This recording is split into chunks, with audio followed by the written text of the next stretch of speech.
Oleh karenanya Islam ini harus didakwahkan, harus disebarkan, harus ditegakkan. Nah, ini namanya perjuangan.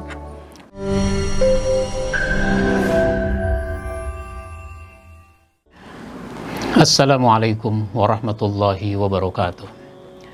Alhamdulillahi rabbil alamin, wal aqibatu lil muttaqin, wala udwana illa 'alal zalimin.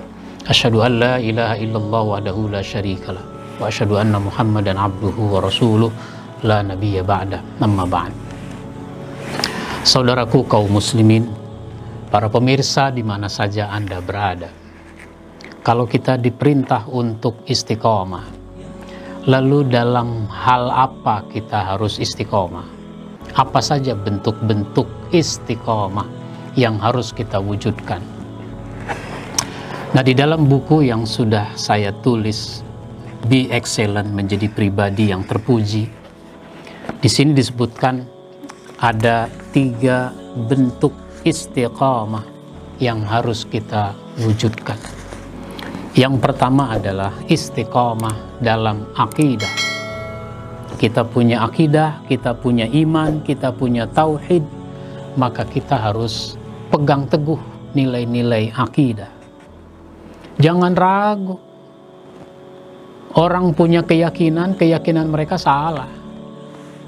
Keyakinan di dalam Islam itu yang benar, bahwa Allah Tuhan yang Esa dan seterusnya, ini keyakinan yang benar.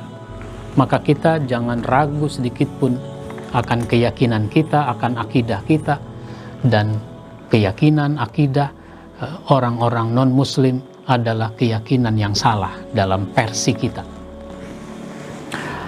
Maka Allah subhanahu wa ta'ala berfirman di dalam surat Hud ayat 109, "Fala taku fi miryatin mimma ya'budu haula'i ma ya'buduna illa kama ya'budu aba'uhum min qabl wa inna lamuwaffuhum nasibahum ghaira manqus."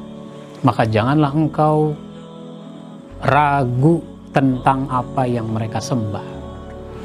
Mereka menyembah sebagaimana nenek moyang mereka dahulu menyembah. Jadi mereka menyembah seperti sembahan-sembahan nenek moyang mereka. Mereka menyembah berhala. Yang kita tidak boleh ragu bahwa keyakinan menyembah itu adalah keyakinan yang salah. Kami pasti akan menyempurnakan pembalasan terhadap mereka tanpa dikurangi sedikit pun. Maka kalau kita sudah menyatakan diri beriman kepada Allah, kita pegang kuat-kuat bahwa inilah keyakinan yang benar. Itu yang pertama. Istiqomah dalam akidah. Yang kedua adalah istiqomah dalam syariah dan akhlak. Hidup kita ini ada syariatnya, ada aturannya, ada ketentuannya, ada akhlaknya. Maka kita harus istiqomah memegang prinsip-prinsip di dalam syariat, di dalam akhlak Islam. Maka Allah berfirman, "Summa ja'alnaka ala syari'atin minal amri fattabi'ha wa la tattabi' ahwa'al ladzina la ya'lamun." Ini surat Al-Jasiyah ayat 18.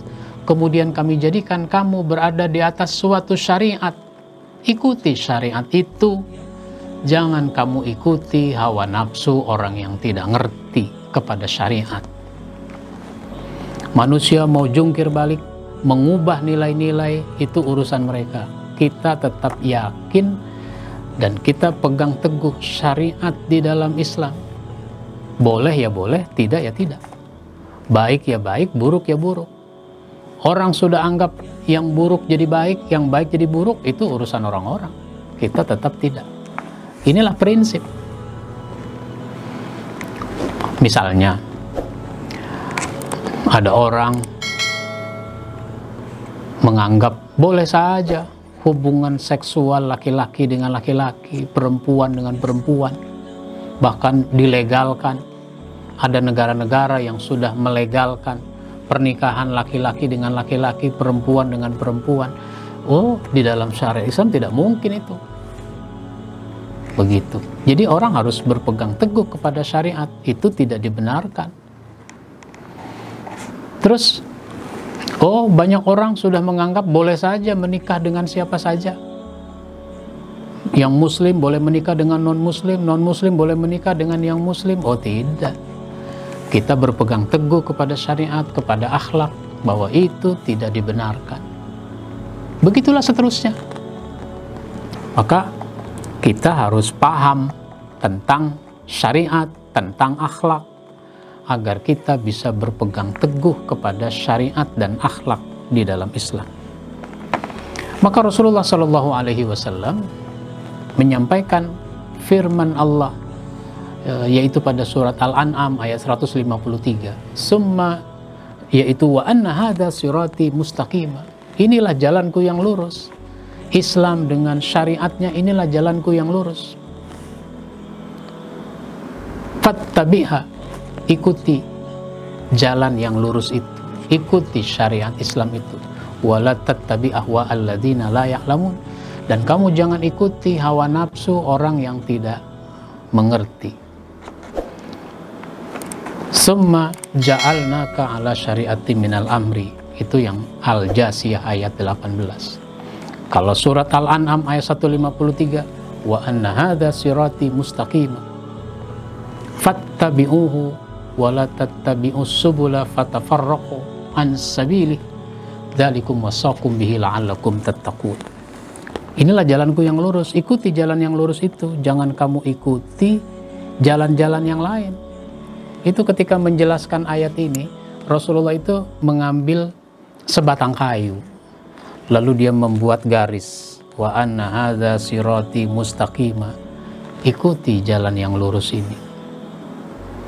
Kita jangan ikuti jalan-jalan yang lain. Wala tattabi'us subula, jangan kamu ikuti jalan-jalan lain. Kenapa? Fatafarraqu bikum an sabili, karena bisa mencerai-beraikan kamu dari jalan Allah. Dzalikum wasaqum bihi la'allakum tattaqun, ini diperintahkan kepadamu biar supaya kamu menjadi orang-orang yang bertakwa. Ini namanya istiqomah dalam syariah dan akhlak. Lalu yang ketiga, yaitu istiqomah dalam perjuangan. Agama Islam adalah agama bukan hanya untuk diri kita secara pribadi, tapi juga buat keluarga, buat masyarakat, buat bangsa, buat masyarakat secara keseluruhan. Oleh karenanya, Islam ini harus didakwahkan, harus disebarkan, harus ditegakkan. Nah, ini namanya perjuangan. Maka orang harus istiqomah di dalam perjuangan. Kalau ada orang tidak suka, itu urusan mereka. Tugas kita adalah berjuang. Maka Rasulullah SAW diingatkan agar jangan bersempit dada hanya karena ada omongan orang-orang yang tidak suka. Disebutkan pada surat Hud ayat 12, fala'allaka tarikum ba'da ma yuha ilaika wa dha'ikum bihi sadruka ayyakulu laula unzila alaihi kanzun au jaa ma'ahu malak innama anta nadhir wallahu ala kulli syai'in wakil. Maka boleh jadi engkau ya Muhammad hendak meninggalkan sebagian dari apa yang kami wahyukan kepadamu. Nah, di antara yang diwahyukan adalah keharusan untuk berdakwah, keharusan untuk berjuang. Bisa jadi kamu akan meninggalkan sebagian dari apa yang kami wahyukan, yaitu berjuang. Dan dadamu sempit karenanya. Karena mereka mengatakan, mengapa tidak diturunkan kepadanya harta yang banyak? Sesudah Khadijah wafat, kalau Muhammad nggak punya duit, kok Muhammad jadi sulit? Itu omongan-omongan yang tidak menyenangkan. Atau mereka juga mengatakan, atau datang bersamanya malaikat. Muhammad itu kalau benar mestinya selalu dilindungi oleh malaikat, sehingga dia sakti, Kalau bahasa sekarang kira-kira begitu. Mestinya dia sakti kalau emang benar. Malaikat selalu melindunginya. Sungguh engkau hanyalah seorang pemberi peringatan. Kamu jangan peduli dengan omongan-omongan seperti itu. Innama anta nadhir. Sesungguhnya engkau adalah pemberi peringatan. Jadi jangan terpengaruh. Terus saja berdakwah, terus saja berjuang. Nah, begitu yang ditekankan oleh Nabi kepada Nabi, dan Allah pemelihara atas segala sesuatu. Istiqomah di dalam perjuangan. Maka sesudah turun ayat-ayat ini, surat Hud, surat Yusuf, surat Ibrahim, surat Ar-Ra'd, yang menekankan untuk istiqomah, diceritakan para nabi-nabi terdahulu dalam perjuangan, maka Nabi terus bersemangat di dalam perjuangan. Tekanan-tekanan semakin besar, kesulitan semakin banyak, tidak hanya dialami oleh Nabi tapi juga oleh para sahabat. Akhirnya kalau ini harus terus-terusan berhadapan dengan orang-orang kafir, ini bisa jadi perang. Nabi diutus bukan untuk perang, lebih baik tinggalkan. Akhirnya apa? Dalam perkembangannya diperintahkan Nabi dan para sahabat untuk hijrah ke Madinah. Hindari perang, bukannya takut perang. Kalau masih bisa dihindari, hindari yang namanya perang. Maka hijrah ke Madinah. 2 tahun sesudah hijrah ke Madinah, ternyata orang kafir masih mau memerangi kaum muslimin. Apa boleh buat? Musuh sudah datang. Jangan dihindari lagi yang namanya perang. Kalau kata orang Betawi, lu jual gue beli.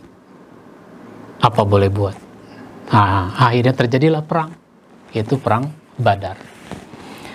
Inilah istiqomah yang harus kita wujudkan bentuk-bentuknya dalam kehidupan kita masing-masing.